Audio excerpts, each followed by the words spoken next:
Bonjour, comme promis, je vous retrouve pour la lecture d'un extrait de mon premier livre, Memento Mori, tome 1, Le Sceptre ou l'épée. Alors, c'est le premier volume d'une série historique qui se déroule à l'époque des incursions vikings, en Francie et en Bretagne.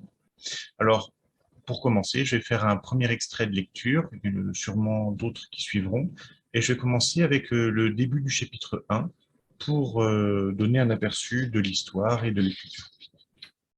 Le premier chapitre s'appelle Dernière chasse. Plus vite.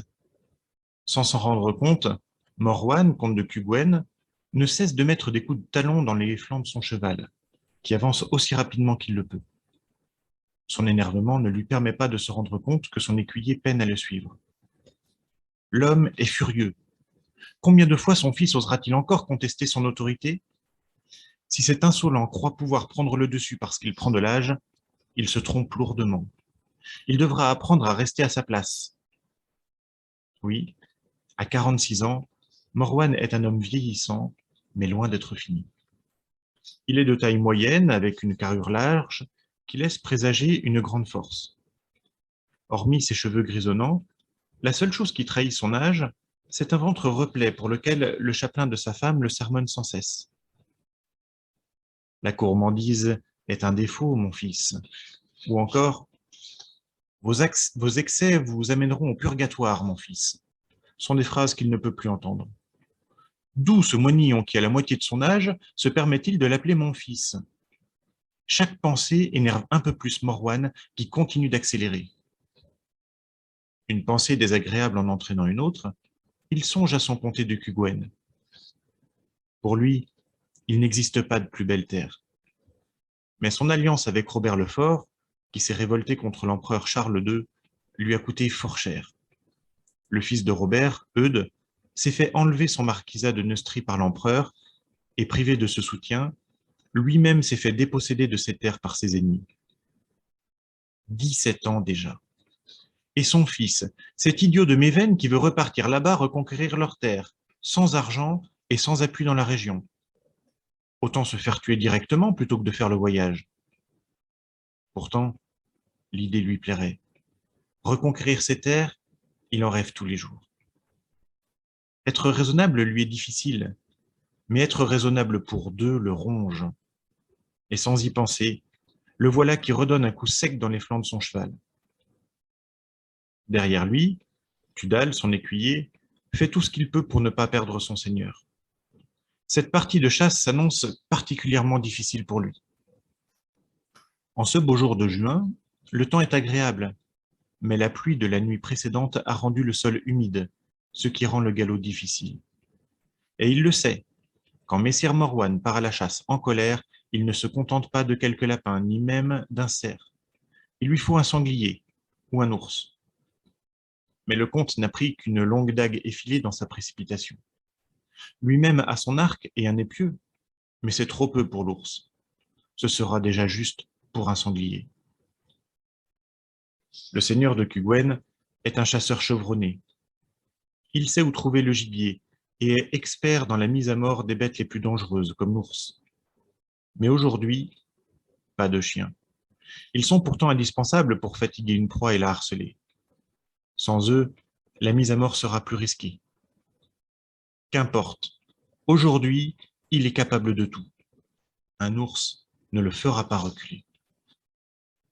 Par chance, c'est un sanglier que rencontrent nos deux chasseurs, un tiers-an solitaire. Aussitôt, il est pris en chasse. Pas paniqué, la bête court sans sprinter, ce qui rendrait la traque impossible sans chien, le cheval ne suivant pas les accélérations fulgurantes du sanglier. Du coup, Morwan a dû ralentir sa cadence, ce qui soulage sa monture. La poursuite s'effectue dans de bonnes conditions, dans une forêt clairsemée, avec un beau soleil. La proie est facile à suivre et l'occupation commence à faire du bien à Morwan, qui en oublie son comté et son fils. Tudal, lui, est moins optimiste. Un sanglier qui n'est pas épuisé est très dangereux. Pour le fatiguer et l'affaiblir, il décide de lui tirer une flèche en visant une patte postérieure. Tirer à cheval n'est vraiment pas simple. Aussi la première flèche va-t-elle se perdre dans un bosquet et la deuxième se plante dans un arbre. Mais l'écuyer est bon archer, et il finit par toucher le sanglier au troisième essai. Malheureusement, au lieu d'avoir une patte, la flèche se plante dans l'arrière-train de l'animal, beaucoup plus facile à toucher. Le sanglier blessé se met à accélérer. Tudal, tout en suivant le rythme de sa proie, veut tirer une autre flèche. Alors qu'il bande son arc, son cheval glisse sur une racine et tombe à terre. L'écuyer chute avec sa monture, une jambe coincée sous elle.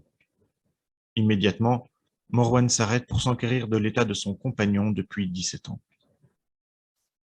Tudal n'est pas blessé, mais alors que son cheval s'est relevé rapidement, lui reste au sol, sonné. Le sanglier, qui au début a continué sa course, fait demi-tour et se met à charger.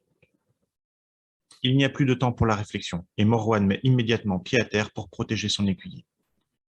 Il tient fermement sa dague, prêt au combat. L'œil alerte, la mine menaçante, le comte de Cuguen n'a pas peur. Il sait que le combat sera sans merci, et c'est justement ce qu'il attend. La nécessité de protéger son écuyer ne fait que renforcer sa détermination. Le choc est violent. Morwan n'est plus si agile qu'il le pensait, et il reçoit la charge de front. Il sent les défenses de l'animal lui déchirer ce ventre tant critiqué par le prêtre. Ses blessures sont graves. Aussi, dans un élan de volonté, il enfonce sa dague dans le flanc du sanglier jusqu'à la garde, et la tourne dans la plaie. Le gibier se déchaîne encore plus sur le chasseur, qui comprend que ses blessures sont maintenant sérieuses. Il trouve néanmoins la force de retirer sa dague, qui est suivie d'un flot de sang noir et épais. Le sanglier pousse alors un cri et part en courant, abandonnant le comte de Cuguen, soulagé que le combat prenne fin. Tudal a réussi à se relever péniblement. Devant le combat, il a réuni toutes ses forces pour aller chercher l'épieu, tombé près de lui, et achever l'animal. Mais il n'a pas été assez rapide, et une fois debout, il ne lui reste plus qu'à se précipiter vers son seigneur, qui agonise sur le sol. Morwan ne dit pas un mot, ne sort pas un son malgré la douleur qu'il ressent. Dans les yeux du mourant, ni colère, ni tristesse. Il regarde son écuyer avec résignation et un peu d'affection pour celui qui s'est mis à son service à 12 ans et l'a fidèlement suivi partout. Une respiration un peu plus difficile, un sourire, une larme qu'il perle sur cette joue barbue, et le comte de Cuguen n'est plus. Voilà, je vais m'arrêter là. C'est un extrait donc du premier chapitre. Je précise qu'il y a des notes à la fin du livre qui permettent d'avoir des précisions. Là, il y avait notamment des notes sur la vitesse de course du sanglier et d'autres qui permettent de mieux comprendre le récit et de l'apprécier à sa juste valeur. Voilà, je ferai d'autres vidéos avec d'autres extraits. Et en attendant, bien, j'espère que vous pourrez apprécier celui-ci. Au revoir.